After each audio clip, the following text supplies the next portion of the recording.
Siapa yang mau maju? Silahkan maju.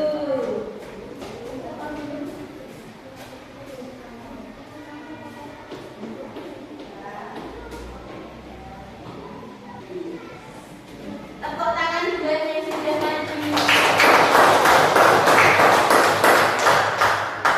Sekali lagi, sudah paham tentang hewan-hewan yang ditunjukkan Bu Ana? Sudah ada yang kurang paham? Enggak. Bekerja. Bekerja di sini nanti dikerjakan satu anak satu. Diterangkan Bu Ana dulu. Di sini ada nama hewan.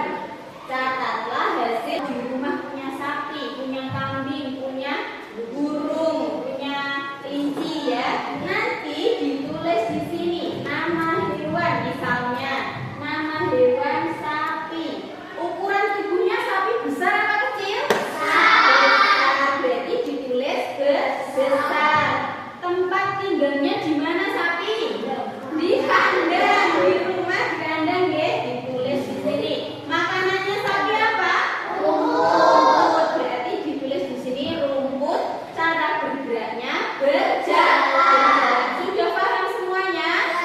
Sudah. Ya, sudah silahkan dikerjakan.